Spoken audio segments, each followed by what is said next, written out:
Selamat siang Bapak-Bapak, Ibu-Ibu, sedulur Ombudsman di mana saja berada. Bertemu kembali dalam acara dialog interaktif melalui Facebook Ombudsman RI Perwakilan Provinsi Banten. Pada siang hari ini, Jumat 10 Juli 2020, saya sangat berbahagia sekali bisa menyapa Bapak-Bapak, Ibu-Ibu, sedulur Ombudsman di mana saja berada untuk mengikuti dialog interaktif bersama Ombudsman RI Perwakilan Provinsi. Pada siang hari ini, saya tidak sendiri, saya ditemani oleh rekan saya, yaitu Bapak Adam Sutisna Winata, di mana beliau Kepala Asistenan Penerimaan dan Verifikasi Laporan di Ombudsman RI Perwakilan Provinsi Banten. Kita sapa dulu Bapak Adam Sutisna Winata. Halo Pak Adam, gimana kabarnya hari ini? Ya, alhamdulillah baik Pak Sirot, terima kasih. Ya.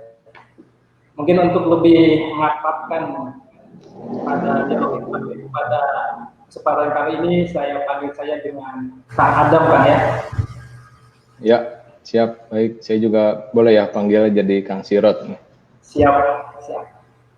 Baik, terima kasih Kang bisa hadir dalam dialog interaktif pada kesempatan kali ini. Mudah-mudahan walaupun dalam kondisi seperti ini, dalam kondisi ya masih dalam masa pandemi COVID-19, tapi tidak mengurangi kita sebagai pegawai ombudsman untuk tetap bisa berkontribusi terhadap masyarakat. Baik Pak Adam, untuk hari ini ya, Kang Adam ya, lupa saya panggil Kang Adam. Oke Kang, untuk hari ini temanya yaitu tentang mekanisme penerimaan dan verifikasi laporan. Jadi untuk ombudsman sendiri, seperti kita ketahui bahwa ombudsman berfungsi sebagai lembaga yang mengawasi tentang pelayanan publik. Nah, di mana di lembaga ombudsman sendiri, ya, khususnya di perwakilan Provinsi Banten, ada beberapa bidang, yaitu ada bidang PPL, penerimaan dan verifikasi laporan, ada bidang pemeriksaan, dan juga ada bidang pencegahan. Nah, untuk saat ini, untuk siang hari ini, yaitu kita membahas tentang PPL, penerimaan dan verifikasi laporan. Baik, sebelum kita lanjutkan dialog interaktif pada siang hari ini, mungkin kepada para Bapak-Bapak, Ibu-Ibu, saudara ombudsman yang mengikuti siaran dialog interaktif pada hari ini bisa ikut berpartisipasi menyampaikan pertanyaan-pertanyaan ataupun saran terkait dengan PPL, terkait dengan penerimaan dan verifikasi laporan. Jadi nanti siapa saja nanti yang menyampaikan pertanyaan nanti kami bacakan dan akan dijawab oleh rekan saya, yaitu Kang Adam sebagai Kepala Keasistenan Penerimaan dan Verifikasi Laporan. Begitu kan ya? Siap, baik. Terima kasih. Jadi kalau ada yang pertanyaan yang terkait dengan PPL, ya, terkait dengan PPL bisa langsung dijawab pada kesempatan kali ini. Ya. Baik, kita langsung saja Kang. Mungkin untuk selanjutnya saya silakan ke Kang Adam. Untuk ombudsman itu sendiri mungkin banyak masyarakat yang belum tahu nih, ya kan? Banyak mungkin masyarakat yang belum tahu terkait ombudsman itu sendiri apa dan siapa ombudsman itu sendiri. Baik, silakan Kang. Ya, terima kasih atas kesempatannya. Assalamualaikum warahmatullahi wabarakatuh. Waalaikumsalam warahmatullahi wabarakatuh. Perkenalkan, saya Adam Sutisna Winata sebagai asisten pemeriksaan dan verifikasi laporan. Dalam hal ini, untuk kali ini kita berdiskusi ya, jadi kepada sedulur-sedulur ombudsman, perwakilan Republik Indonesia, perwakilan Provinsi Banten, bisa semakin mendapat informasi dan menambah pemahaman apa itu tentang ombudsman dan bagaimana mekanisme untuk mengadu ke ombudsman. Sedikit saya menjelaskan apa itu ombudsman. Ini mengulas sedikit saja ya, punten Kang Sirot dan teman-teman semua sedulur ombudsman. Jadi ombudsman merupakan lembaga negara yang mempunyai tugas kewenangan untuk mengawasi penyelenggaraan pelayanan publik, baik yang diselenggarakan oleh penyelenggara negara, pemerintahan termasuk diselenggarakan oleh BUMN, BUMD, dan BHMN, atau badan swasta atau perseorangan yang diberi tugas untuk menyelenggarakan pelayanan publik tertentu, yang sebagian atau seluruh dananya bersumber dari APBN dan atau APBD. Gitu.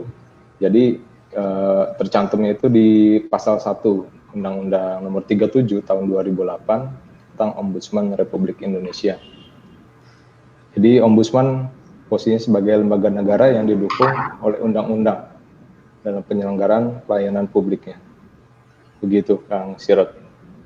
Baik, terima kasih Kang untuk pengetahuannya. Jadi ini ada gambaran setidaknya terkait apa itu ombudsman sendiri. Kan tadi sudah disebutkan oleh rekan saya, yaitu sebagai narasumber pada saat ini, yaitu Kang Adam, bahwa ombudsman itu bertugas sebagai pengawas pelayanan publik yang diselenggarakan oleh badan publik, yaitu pemerintah ataupun swasta yang ditunjuk.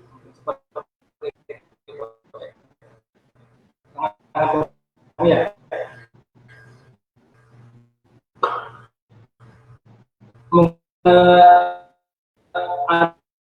Adanya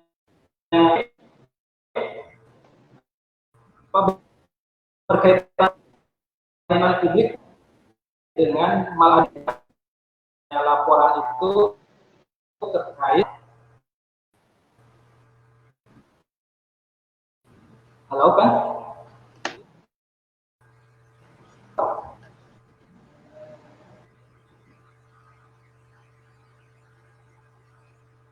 Ini sepertinya agak terputus ya. Ya, mungkin jaringan internetnya ada gangguan sedikit, yang mohon maaf kepada semuanya, bapak-bapak dan rekan sedulur ombudsman semuanya. Mungkin tadi ada gangguan sedikit terkait sinyal. Ya mungkin gini kan, tadi kan disampaikan bahwa ombudsman itu sendiri sebagai pengawas pelayanan publik. Dan ini berkaitan langsung dengan maladministrasi, mungkin seperti itu kan ya. Ada beberapa hal terkait dengan administrasi sehingga bisa dilaporkan kepada ombudsman, begitu kan ya? Ya, jadi sesuai yang disampaikan tentang ombudsman, jadi untuk maladministrasi merupakan istilah yang dipakai oleh ombudsman dalam menindaklanjuti sebuah pengaduan pelayanan publik. Halo, terdengar Kang Sirot? Ya, ada Kang, siap. Oh ya, siap, dilanjutkan. Jadi kewenangan ombudsman itu untuk melakukan pengawasan dari pelayanan publik, ya, itu sebagai lembaga yang mandiri dan tidak memiliki hubungan organik dengan lembaga lain. Itu jadi dalam melakukan dan menjalankan tugas dan wewenangnya itu bebas dari campur tangan kekuasaan ataupun dari lembaga-lembaga yang lain.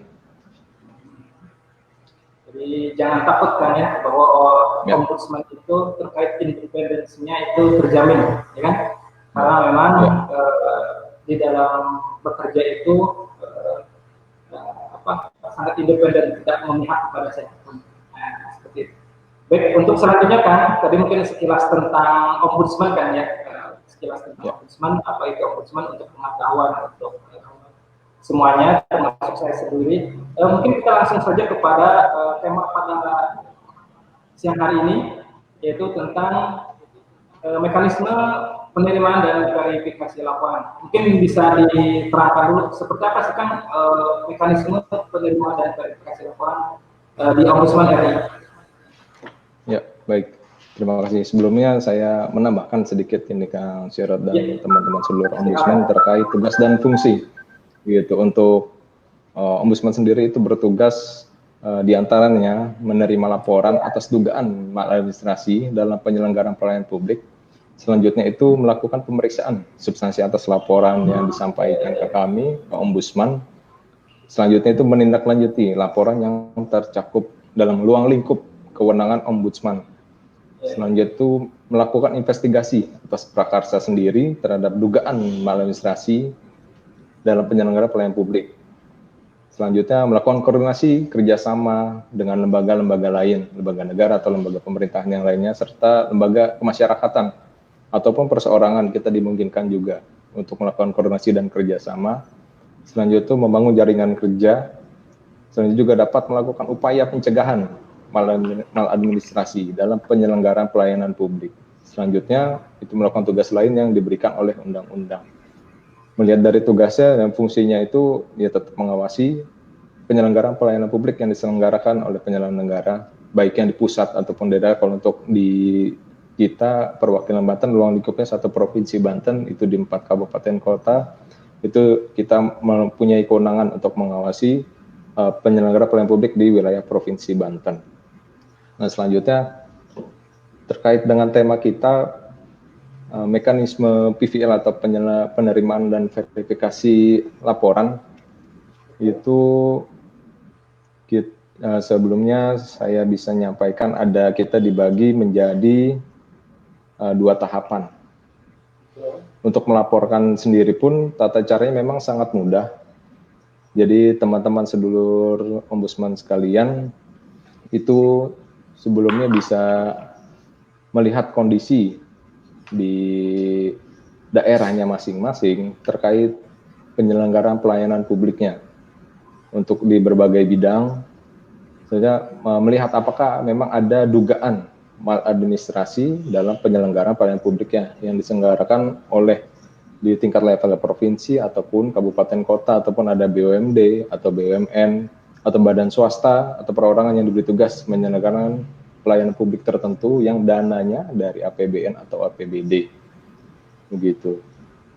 Selanjutnya itu awal yang akan kita sampaikan terkait persyaratan laporannya itu sangat mudah. Di antaranya itu pelapor sebagai WNI. Ini saya akan coba bagikan.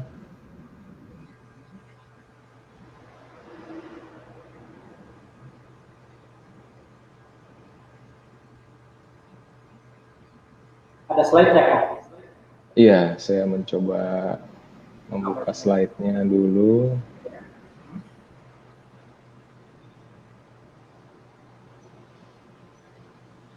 Sudah terlihat?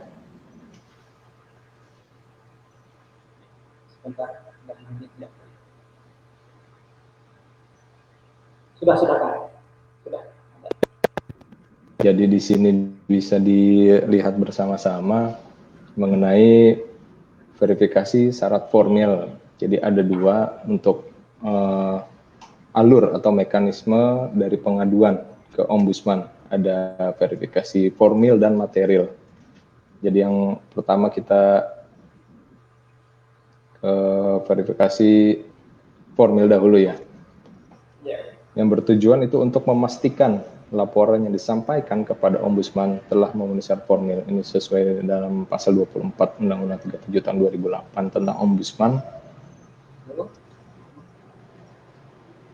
Halo, terdengar? Ya, ada kan? Sirut, ya bisa dilanjut. Ya. Selanjutnya daftar kelengkapan syarat formil.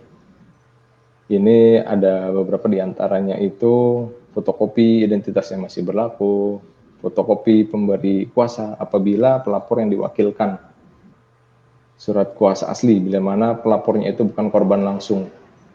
Selanjutnya ada ADART atau akta atau dokumen yang menunjukkan hubungan antara pelapor dengan institusi yang diwakilinya, sehingga salinan dokumen atau keterangan yang menunjukkan bukti upaya yang telah dilakukan oleh pelapor sebelum melaporkan ke Ombudsman. Itu kita punya jangka waktunya tidak sampai 2 tahun ya, atau dalam kurun waktu 2 tahun terakhir. Jadi kalau untuk laporan pengaduan atau kejadian yang diduga ada maladministrasi di instansi penyelenggara pelayanan publik, itu lebih dari 2 tahun itu kita tidak dapat memproses. Selanjutnya itu bisa didukung oleh bukti-bukti ataupun dokumen atau foto terkait peristiwa yang dilaporkan. Jadi teman-teman atau sedulur-sedulur Ombudsman perwakilan Banten bisa melengkapi hal-hal tersebut. Di antaranya memang yang lebih mudah perorangan ya, cukup KTP, nanti ada menyampaikan kronologi, ataupun ada bukti-bukti yang lain. Sebelum melaporan pun di Ombudsman biasanya ada yang namanya bagian konsultasi. Konsultasi di sana menjelaskan terkait tentang kewenangan, alur untuk proses melapor di Ombudsman seperti apa, sampai nanti kewenangan apa saja yang bisa dilakukan oleh Ombudsman dalam menerima laporan ataupun informasi yang disampaikan. Untuk kategori pelapornya seperti ini, ada korban langsung, perorangan, atau badan hukum organisasi. Nah, kuasa korban ini bisa kuasa hukum, kelompok masyarakat, anggota keluarga, atau perorangan. Badan hukumnya itu ada LSM, perusahaan, yayasan, organisasi masyarakat, organisasi lainnya itu bisa untuk melaporkan ke Ombudsman.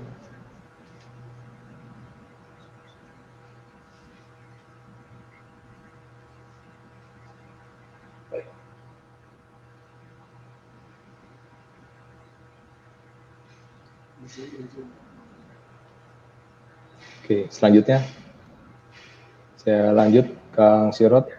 Siap, silakan.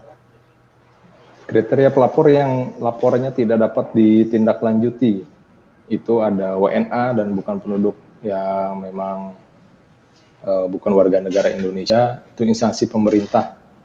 Karena sama-sama instansi pemerintah itu tidak bisa mengadukan kecuali melihat si misalkan salah satu yang bekerja instansi pemerintah itu mengalami begitu. Jadi si personalnya bukan sebagai antar instansinya. Jadi bukan korban langsung atau kuasa korban, namun sebagai pengamat, pemerhati atau media itu juga tidak dapat diproses laporannya di Ombudsman.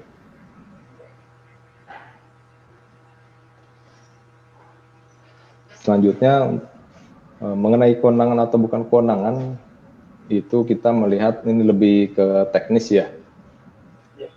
Kalau untuk yang bukan kewenangan itu ada masalah perdata atau pidana, substansi kewenangan instansi pemerintah lain bukan di Ombudsman, laporan sedang atau menjadi objek pemeriksaan pengadilan. Jadi selama laporan atau permasalahan yang diadukan itu masih dalam tahap pemeriksaan atau sedang menjalani proses pemeriksaan di pengadilan, itu kita tidak bisa mengintervensi.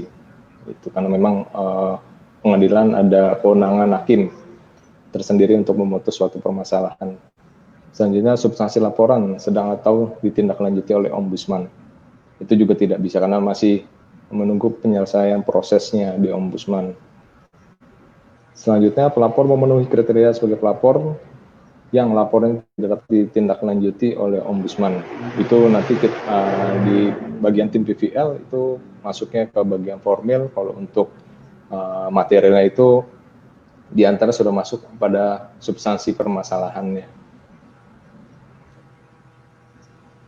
Mungkin sementara apakah ada yang mau ditanyakan, Pak Sirot? Ya, baik. Mungkin itu dulu kan ya. Baik. Ya. Jadi tadi kan gini kan, jadi kan pas tadi disampaikan oleh Kang Adam sendiri memang bahwa di Ombudsman itu bukan terkait tentang laporan saja, tapi juga menerima tentang konsultasi kan ya. Jadi siapa saja, jadi masyarakat Provinsi Banten, ya, karena kita berada di wilayah Provinsi Banten dan perwakilan Provinsi Banten.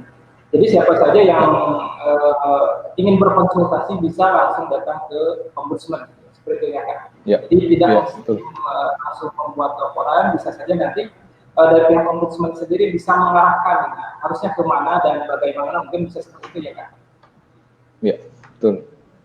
Jadi untuk proses melaporkannya ya itu bisa melalui datang langsung, bisa melalui surat, bisa melalui email, gitu, ataupun bisa melalui WhatsApp pengaduan. selama nanti kita akan jelaskan juga prosedur ataupun syarat-syarat yang harus dilengkapi dalam menyampaikan laporan atau pengaduan ke Ombudsman. Jadi sebenarnya untuk laporan ke Ombudsman itu sudah sangat mudah kan ya. Jadi tidak mesti langsung datang ke kantor, apalagi terkait dengan keadaan seperti sekarang ini, di mana masih dalam masa pandemi COVID-19, yang mungkin meminimalisir terkait layanan di kantor, maka bisa menyampaikan baik itu laporan, konsultasi bisa melalui WhatsApp, telepon ataupun email, mungkin begitu ya kan? Ya.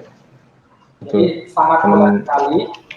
Siapa saja yang ingin menyampaikan konsultasi, laporan bisa menyampaikan dengan tadi ya WhatsApp, email maupun secara datang ke kantor langsung ke kantor Ombudsman. Ya. Baik, tadi kan pendidikan. Ya. Ada tadi kan bisa lihat tuh dari tipe pelapor, ada pelapor itu orang. Ya. Ada pelapor itu kelompok masyarakat mungkin seperti itu kan ya. Dan juga ada badan hukum.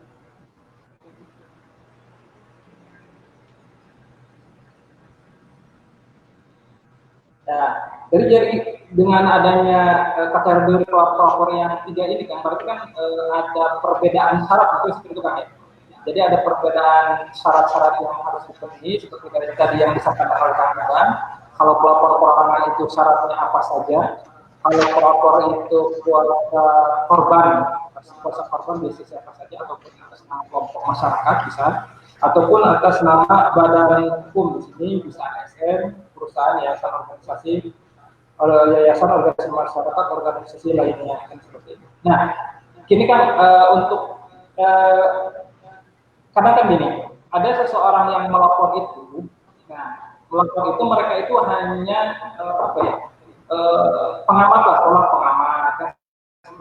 Jadi bukan merupakan gimana seperti itu bisa melapor atau mekanismenya harus seperti apa supaya bisa melapor ke Ombudsman. Oh, maaf bisa diulang Kang Syarat, punten sempat terputus tadi ya. Ya, siap. Ya.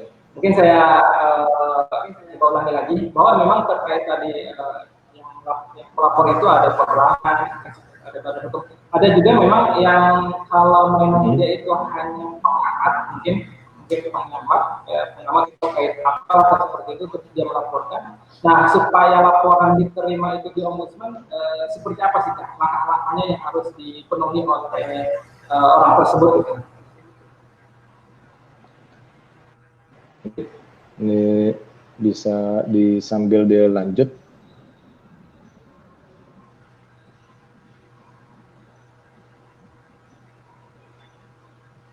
Oh baik, berarti ada di slide selanjutnya. Ada beberapa. Ya, jadi betul. Ada tadi bisa ada beberapa syarat atau prosedur yang memang sangat teknis ini masuknya untuk apakah perorangan itu cukup seperti apa, untuk kategorinya. Halo, ya kedengaran ya Kang? Halo, ya. Ya.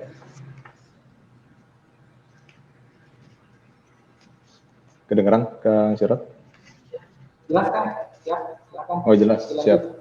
Oke, siap. Ya. Oke. Selanjutnya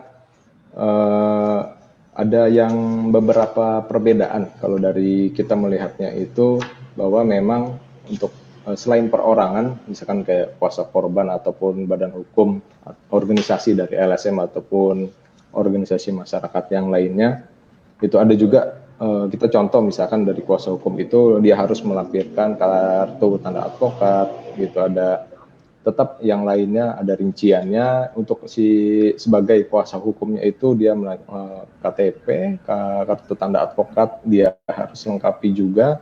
Selanjutnya surat kuasa untuk melapor ke Ombudsman juga itu harus ada, sama juga untuk yang lainnya substansinya itu secara formil tidak lewat dari 2 tahun, sudah ada bukti menyampaikan pengaduan ke instansi sebelumnya. Jadi ombudsman tidak dapat memproses untuk baik dari perorangan, kuasa hukum ataupun organisasi kemasyarakatan yang belum pernah melaporkan atau menyampaikan pengaduan ke instansi yang akan diadukan.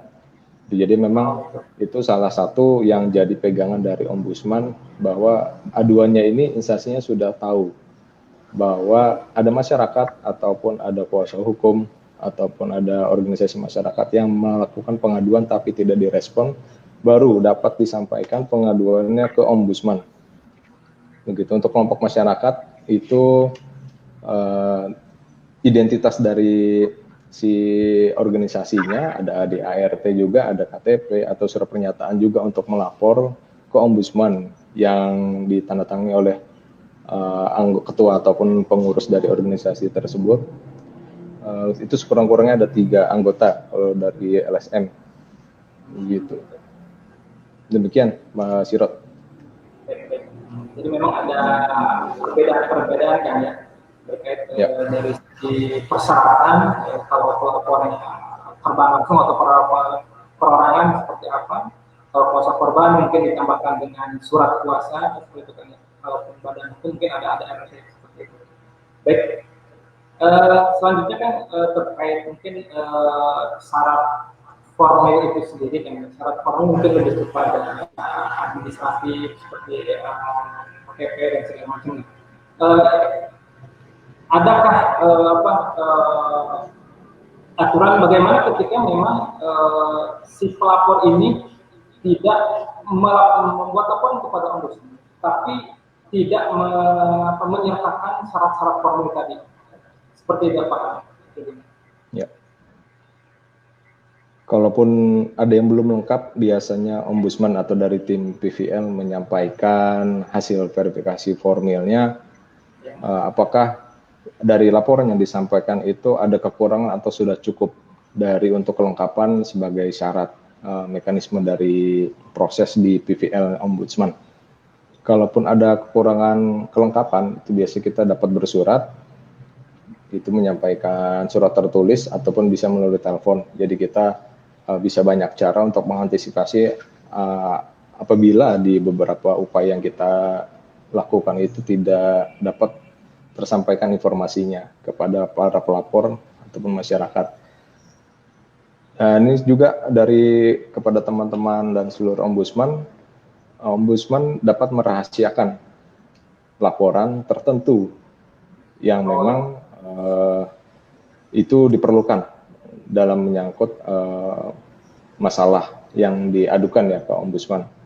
Itu ada prosedurnya, tetap harus melaporkan atau menyampaikan salinan identitas. Tidak, dan selanjutnya itu tidak dapat diterapkan untuk identitas yang dirahasiakan ini untuk pengurusan sertifikat, seperti contohnya ya, untuk kenaikan pangkat para pegawai atau status kepegawaian, tidak tindak lanjut laporan polisi atau laporan lainnya yang memerlukan informasi yang harus diketahui oleh terlapor untuk menyelesaikan pengaduannya.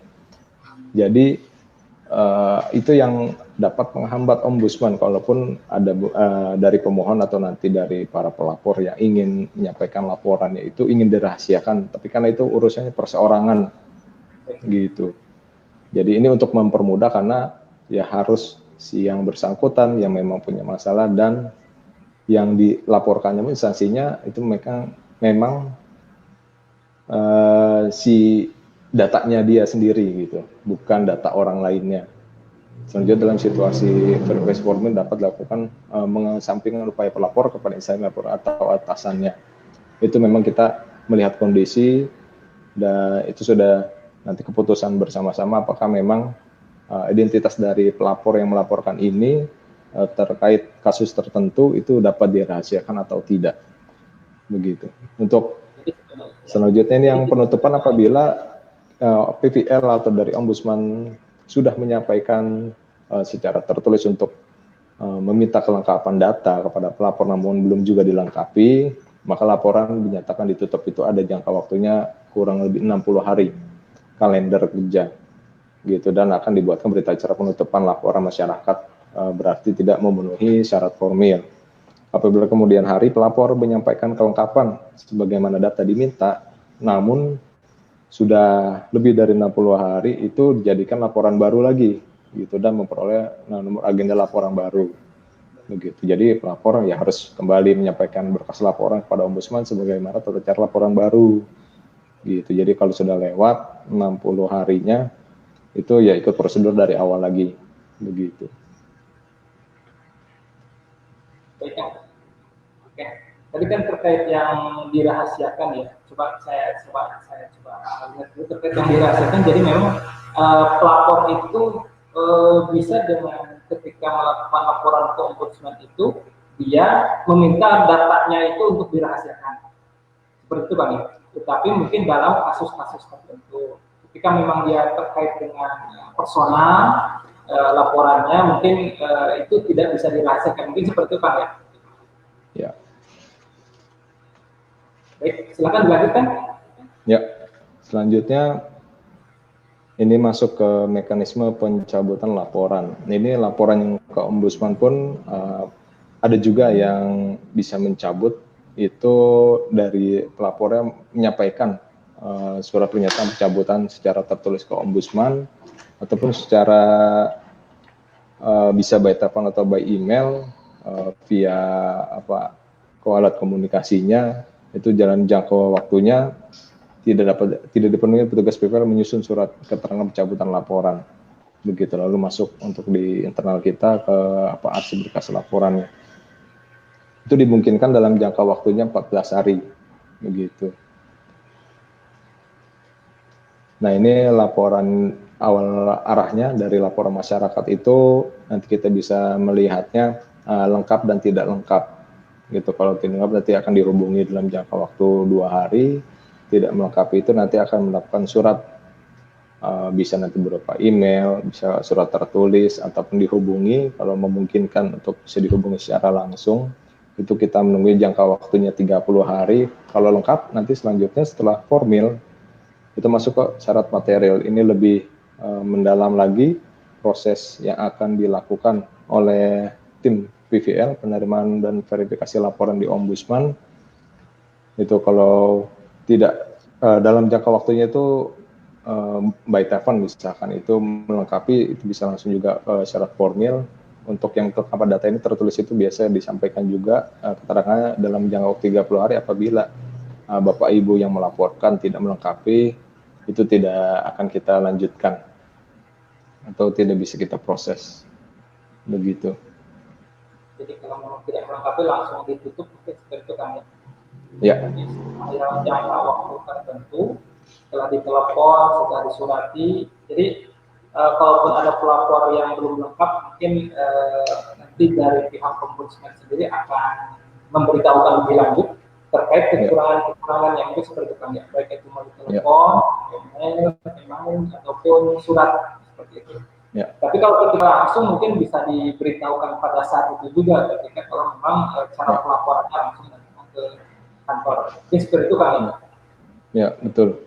Jadi ada beberapa juga memang ya kondisinya yang sudah lengkap dan secara dokumen, secara formilnya sudah lengkap, namun ada beberapa yang bisa langsung disampaikan itu kita akan sampaikan seperti misalkan ini bukan kewenangan Ombudsman, itu sudah menggali data-datanya apabila sudah lengkap disampaikan secara langsung ataupun lewat email, menyampaikan email pengaduan itu bisa disampaikan juga bukti-buktinya ini yang sudah atau upaya yang sudah dilakukan seperti apa untuk melengkapi syarat formil kita seperti itu.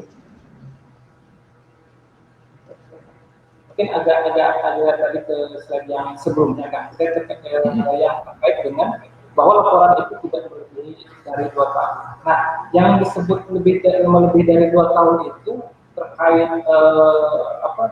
kejadiannya atau upayanya kan bisa saja kan kejadiannya mungkin 5 tahun ke belakang, tetapi dia tuh ada upaya-upaya seperti tahun berapa, bahkan yang terbaru mungkin bulan berapa dia selanjutnya melaporkan ke Ombudsman. Nah, tapi kejadiannya mungkin lama seperti 5 tahun ke belakang. Nah, yang disebut dengan 2 tahun di sini kejadiannya atau ada upaya lain seperti apa? Ya, kalau 2 tahun ini memang dari upayanya ya,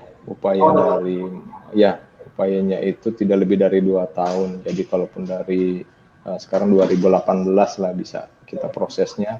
Kalaupun terakhir upayanya itu 2017, itu kita biasanya memberikan saran kepada para pelapor ataupun yang datang ke Ombudsman atau yang bertanya, itu kita sampaikan untuk bisa mencoba lagi upaya pengaduan. Begitu yang terbaru, apabila masih tetap tidak mendapat respon ataupun tidak mendapat penyelesaian pengaduan tersebut, kita bisa akan proses sesuai dengan prosedur di penerimaan verifikasi laporan di Ombudsman.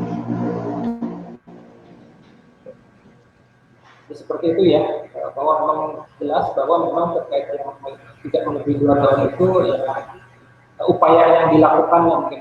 Jadi kalau memang kejadian 2017 ya melakukan upaya lagi tahun 2019 contohnya, berarti BSD bisa melakukan laporan ke Ombudsman seperti itu.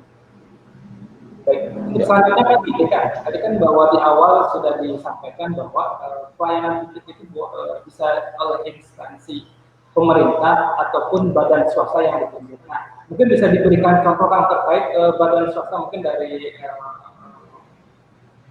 masyarakat atau bapak-bapak, ibu-ibu ataupun saudara Ombudsman yang belum tahu terkait badan swasta yang seperti apa sih atau konkretnya yang memang bisa dilaporkan ke Ombudsman. Contohnya contoh konkretnya seperti apa? Ya, baik. Jadi untuk swasta ini ya dilihatnya dari penggunaan atau sumber biaya dari si perusahaan swasta atau misalkan yang non pemerintah itu ya, karena Ombudsman prosesnya melihatnya dari instansinya ini menggunakan dananya dari APBN atau PBD. Kalaupun swasta murni itu tidak ada sama sekali, sebagian atau seluruh kegiatannya operasional itu menggunakan APBN atau PBD, itu tidak bisa. Contohnya memang seperti ada juga menyampaikan ke kita, ini ada yang memang baru konsultasi dan sudah melaporkan itu soal leasing gitu. Leasing pembiayaan ya itu tidak bisa karena memang biaya sumber pembiayaan dari perusahaan leasing ini murni dari swasta gitu. Jadi untuk mengadukannya itu kita berikan saran bisa ke OJK sebagai pengawas dari lembaga pembiayaan keuangan begitu. Tapi kalau terkait yang memang ditunjuk langsung seperti mungkin yang pembuatan jalan atau sekolah atau apa yang dibangun oleh PT tertentu, nah mungkin itu bisa kan ya ketika memang itu mendapatkan dananya dari pemerintah. Ya betul, itu yang harus didalami kepada teman-teman dan seluruh Ombudsman. Misalkan lagi ada proyek desa ataupun proyek di kabupaten atau kotanya yang sedang melakukan proyek jalan atau pembangunan sekolah ataupun sifatnya melibatkan pihak ketiga dari swasta dan dasar penggunaannya itu dari APBN atau PBD atau ada kerjasama dengan pihak ketiga dari pemerintahnya, dari Pemdanya, dari dinas-dinasnya, itu bisa gitu, karena kita melihat juga apakah memang yang dilakukan ini sudah sesuai dengan ketentuan yang berlaku terkait prosedur ataupun sampai hal teknis yang lain, itu sesuai prosedur yang memang menjadi ketentuan di proyek ataupun di penyelenggaraan pelayanan publik yang dilakukan oleh pemerintahnya bekerjasama dengan pihak ketiga atau pihak swasta. Sudah jelas ya, sudah jelas bahwa memang dari dicontohkan ada terkait mana saja apa saja yang bisa dilakukan terkait badan publik dan badan swasta. Kalau memang badan publik kan itu sudah pasti ya, terkait badan publik itu badan pemerintah terkait layanan publiknya. Kalau memang ya ada contohnya tidak melayani ataupun adanya pungli, mungkin bisa seperti itu kan ya. Pungli juga bisa kan ya, ketika ada pungli di contoh di mana di sekolah atau dimanapun, ya, sekolah negeri lah, sekolah ketika ada pungli itu bisa dilakukan atau Ombudsman kan? Untuk pungli kita melihat karena di pihak penegak hukum pun ada juga yang namanya saber pungli, itu kita masih dimungkinkan juga. Ya, halo, kedengaran? Siap, ada Kak? Ya. Untuk pungli, Ombudsman juga berwenang untuk melakukan pengawasan ataupun penindakan. Tapi karena kita bukan lembaga penegak hukum, jadi tidak ada sanksi hukum ya. Tapi kita tetap bisa proses, dan kalaupun dari kejadian pungli itu memang sudah masuk kategori maladministrasi, yang itu tidak dibenarkan oleh peraturan perundang-undangan. Selanjutnya apabila secara administrasi itu terbukti itu ada pungli, itu Ombudsman bisa menyampaikan juga, ataupun dari pihak pelapornya bisa hasil dari pemeriksaan Ombudsman ini kalau betul-betul terbukti ada pungutan liar atau pungli, itu bisa disampaikan kepada penegak hukum. Dari Ombudsman sendiri tetap menyatakan kalau pungli itu merupakan suatu perbuatan maladministrasi. Begitu Kang Sirot. Ada lagi yang mau disampaikan terkait slide-nya? Ya, selanjutnya kita bisa beralih setelah formil ini, diharapkan kepada teman-teman sedulur Ombudsman bisa melihat juga via website ataupun bisa bertanya langsung bagaimana terkait proses cara mengadu. Nanti kita akan sampaikan di tim di Ombudsman ini. Untuk tim PVL penerimaan verifikasi lapor akan disampaikan sejelas-jelasnya syaratnya sampai nanti langkah-langkahnya seperti apa, baik dari syarat formil dan material. Begitu kita bisa berlanjut ke bagian formil, bagian material maksud saya.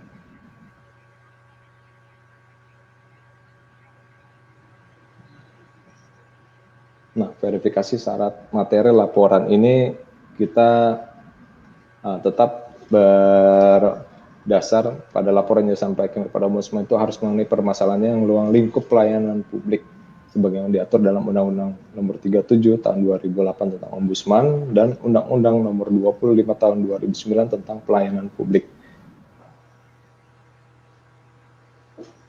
Verifikasi materi ini dilakukan sebagai tahap pemeriksaan hal-hal yang bersifatnya substantif atau berkaitan dengan kewenangan Ombudsman yang harus dipenuhi untuk dapat melanjutkan laporannya kepada Ombudsman.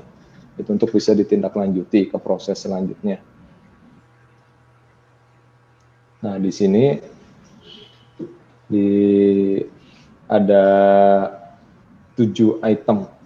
Yang pertama itu sudah disampaikan pada instansi terlapor namun tidak mendapat penyelesaian sebagaimana mestinya.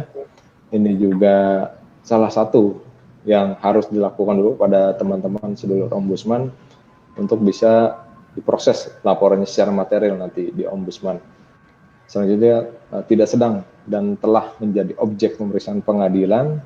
Selanjutnya tidak sedang dalam proses penyelesaian oleh terlapor. Jadi selama masa pengaduan biasanya kita beri waktu, ataupun dalam Undang-Undang Pelayanan Publik itu si instansi yang diadukan itu harus memberikan penjelasan atau tindak lanjut selama 14 hari kerja.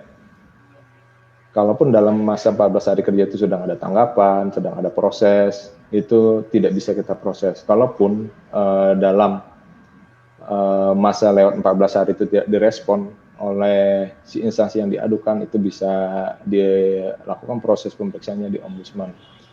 Selanjutnya itu merupakan wewenang Ombudsman atau bukan, belum pernah diselesaikan dengan mediasi, konsiliasi, arbitration dan adjudikasi oleh Ombudsman atau lembaga lainnya.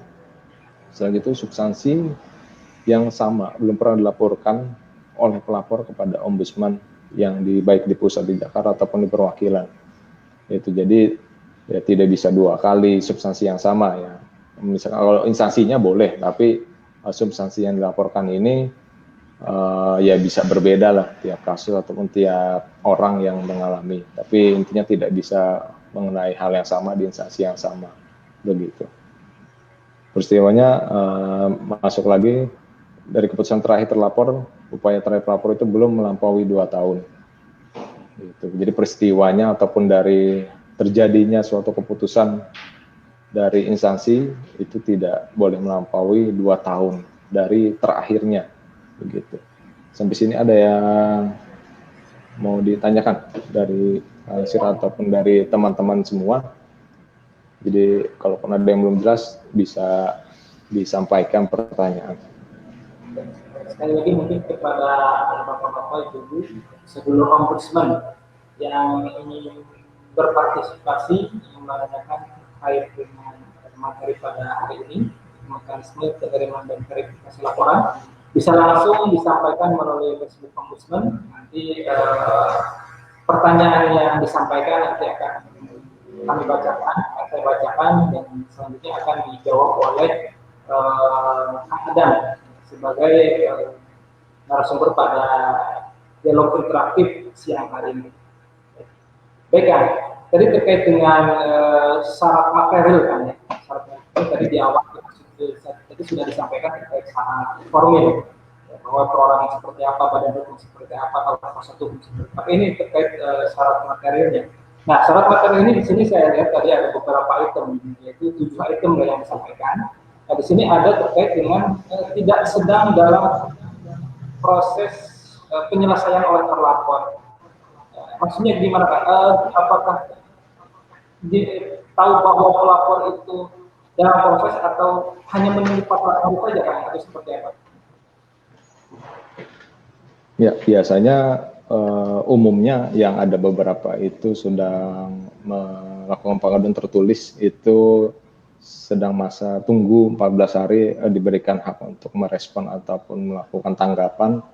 Itu tidak dilakukan, itu masuk kewenangan. Kalaupun sedang proses ya bisa di cross check ya, bisa ditanya lagi dari respon awalnya, bisa misalkan dari instansi yang tersebut menghubungi pelapornya, oke, kita sedang tahap proses pemeriksaan, jadi mohon tunggu, dan masih bisa ada komunikasi, ada proses jangka waktu yang masih wajar, dalam tahap wajar, melihat progresnya dari yang diadukan. Mungkin berbeda-beda tiap kasus, tidak sama ya kondisinya.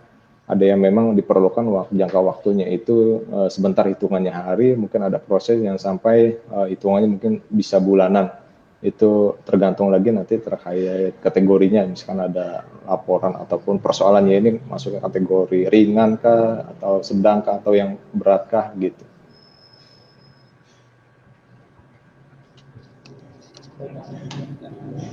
Jadi ada juga yang seperti ini kan, kasusnya tadi kan memang bahwa seperti itu. Jadi kan ada juga ya, ada pelapor, contohnya kalau ada pelapor itu sudah terlanjur melaporkan ke ombudsman.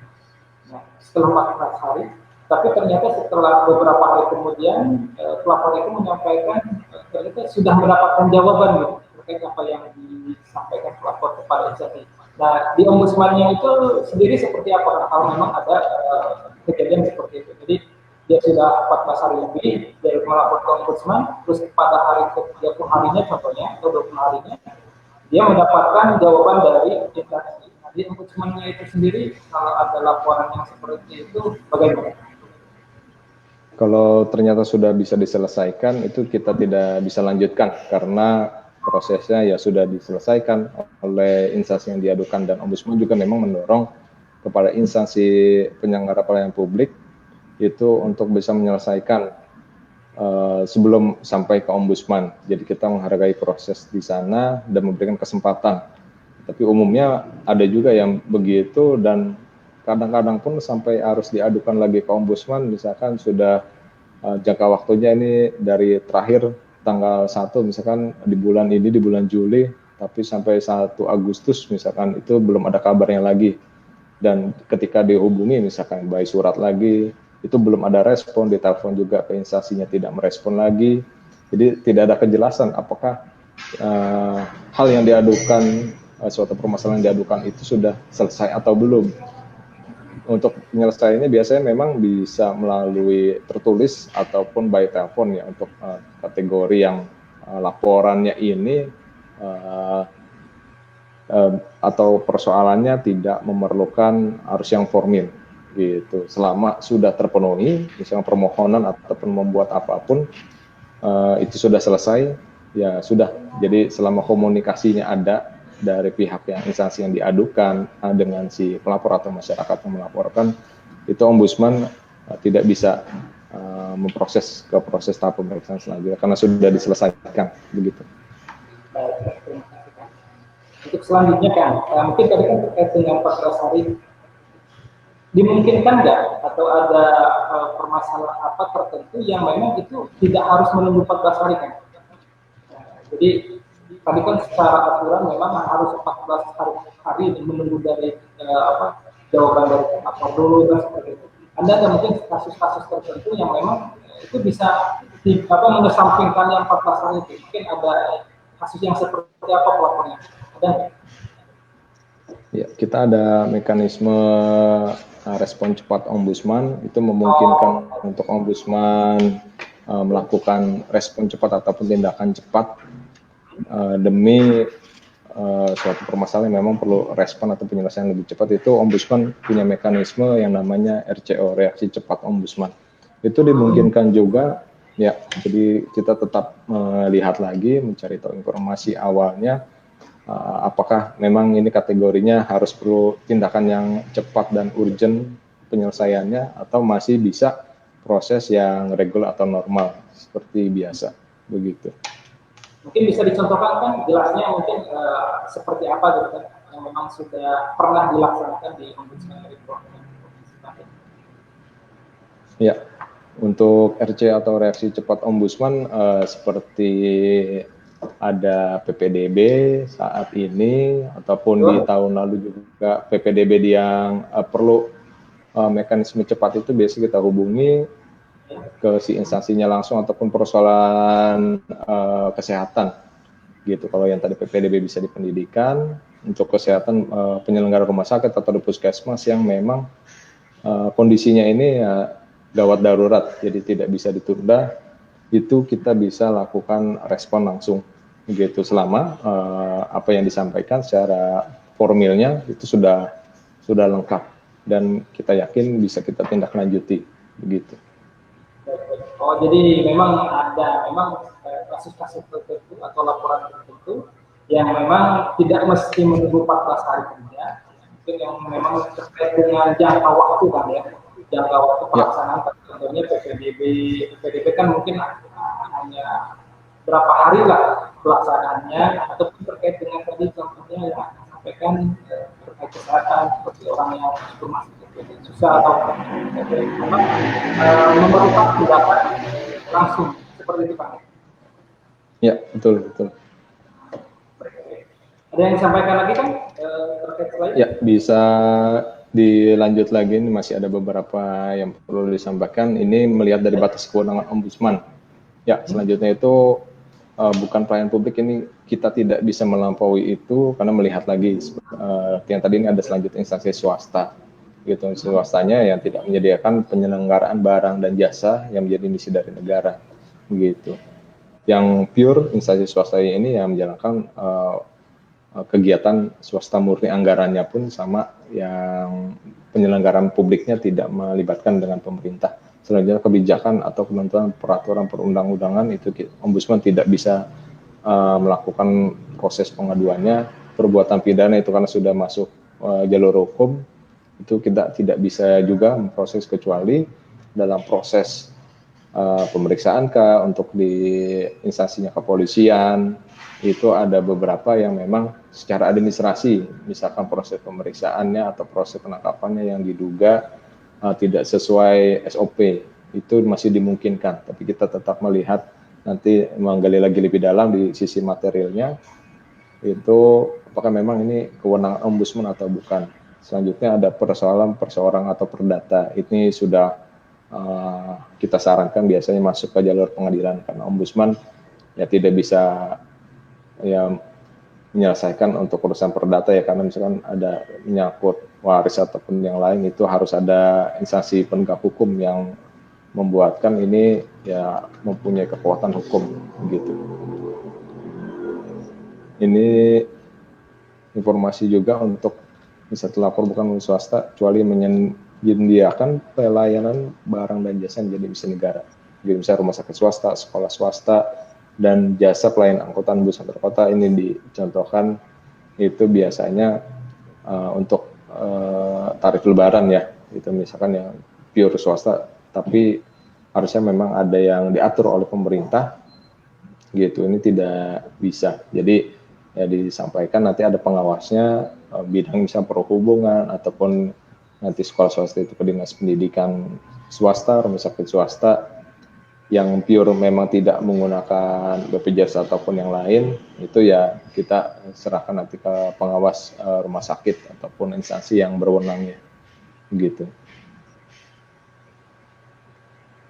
Selanjutnya kebijakan ini, contohnya peraturan perundang itu ada misalkan peraturan menteri atau Perda, Ombudsman tidak memiliki kewenangan untuk menindaklanjuti laporan tersebut, gitu. Jadi prosesnya nanti hanya sebagai bahan informasi, gitu. Satu sisi ada juga dari masyarakat yang ingin meminta informasi atau meminta data ke suatu instansi lembaga pemerintah atau dinas misalkan, untuk substansi permintaan data ataupun yang lain itu ada biasanya mekanisme penyelesaiannya itu masuk ke Komisi Informasi, begitu. Karena Ombudsman hanya melihat dari pelayanan publiknya saja, gitu. Selama sudah diproses ataupun proses penyelesaian dan apabila substansinya sudah diselesaikan oleh si instansinya itu, ya sudah, itu Ombudsman tidak bisa menegak. Apabila tidak diberikan pelayanan sama sekali, tidak datang baik-baik misalkan bertanya ataupun menyampaikan suatu pelayanan atau permintaan yang datang ke instansi tapi tidak direspon, itu masuk ke si pelayanannya. Untuk substansi untuk permintaan data itu biasanya kita arahkan juga ke Komisi Informasi untuk melakukan gugatan, seperti itu. Selanjutnya, ini ada beberapa klasifikasi dari tindakan maladministrasi yang menjadi pegangan dari Ombudsman. Jadi tindakan-tindakan yang kategorinya itu masuknya maladministrasi itu ada penundaan berlarut, tidak memberikan pelayanan, tidak kompeten bagi si petugas ataupun si pegawai di instansi tersebut, instansi penyelenggara pelayanan publiknya, penyalahgunaan wewenang, permintaan imbalan, penyimpangan prosedur, tidak patut, selanjutnya berpihak, selanjutnya konflik kepentingan dan diskriminasi, begitu. Demikian surat sementara. Terima kasih Kang. Ya.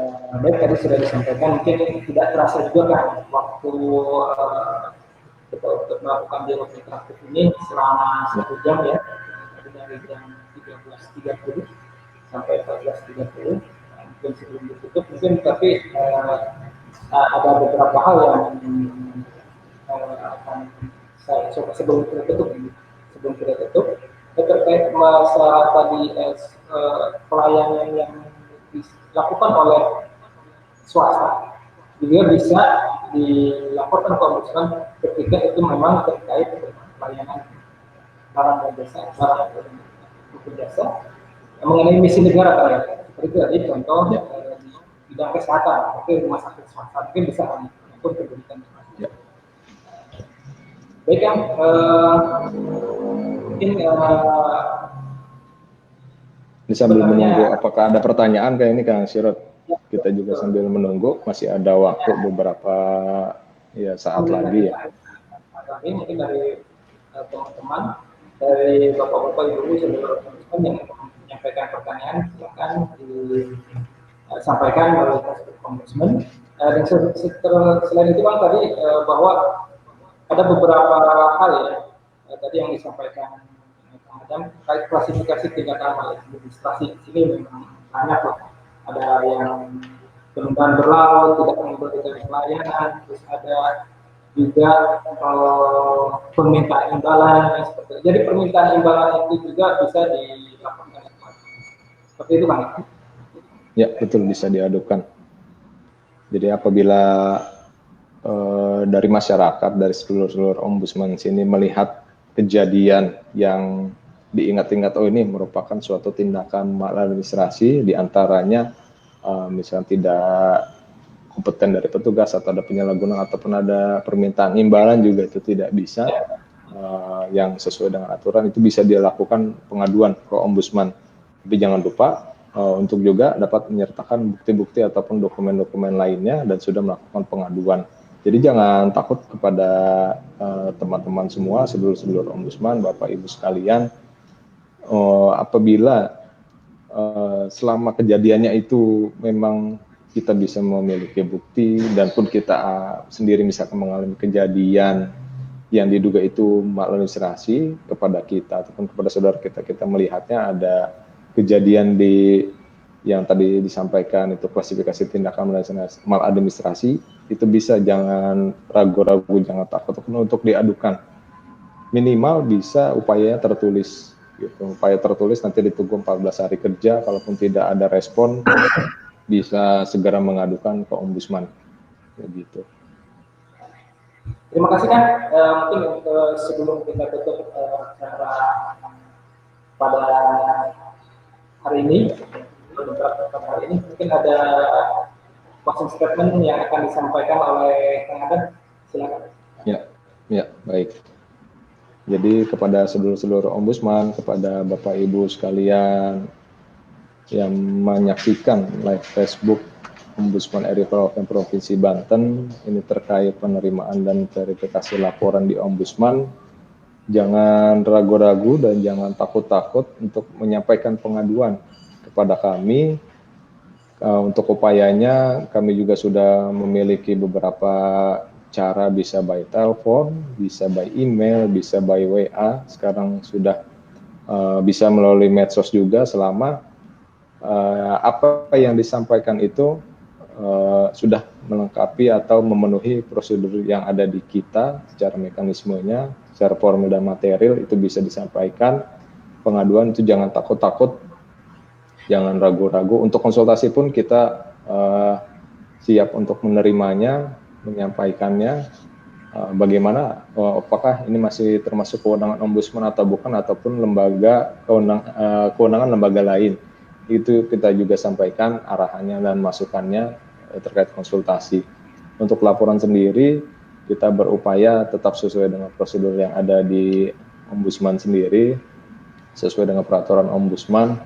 Untuk verifikasi ini kita lakukan 14 hari kerja, begitu, selama semua kelengkapan untuk di bagian formil dan materinya sudah terpenuhi, itu kita bisa lakukan langkah selanjutnya. Kalau sudah sampai verifikasi formil dan material lengkap, itu kita bisa lakukan pleno. Pleno ini untuk memutuskan dari Ombudsman bisa melanjutkan ke tahap selanjutnya untuk pemeriksaan ataupun ditolak, ataupun yang menjadi bukan kewenangan, itu kita akan sampaikan juga secara tertulis, begitu, secara resmi kepada Ombudsman. Demikian. Bapak-bapak, ibu-ibu, seluruh Ombudsman di mana saja berada yang menyaksikan live secara interaktif pada hari ini, terima kasih kepada Kang Adam. Sama-sama, Kang Surah, terima kasih atas waktunya dan kesempatannya. Ya, terima kasih banyak atas waktunya, atas materinya, atas ilmunya yang disampaikan. Mudah-mudahan bermanfaat bagi kita semua. Dan juga saya ucapkan terima kasih kepada bapak-bapak, ibu-ibu, seluruh Ombudsman yang telah menyaksikan live dialog interaktif pada hari ini.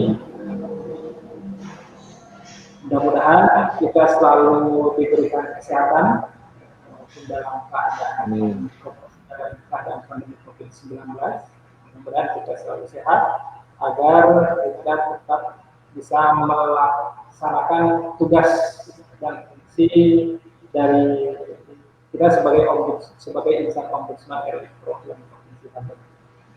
Bapak-bapak, ibu-ibu, seluruh Ombudsman, saya sebagai host pada acara hari ini mengucapkan terima kasih dan juga mohon maaf apabila dalam membawakan pada hari ini banyak kekurangan.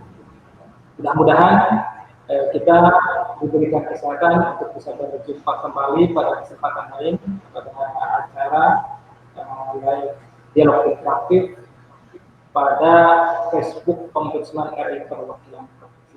Sekian. Assalamualaikum warahmatullahi wabarakatuh. Waalaikumsalam warahmatullahi wabarakatuh.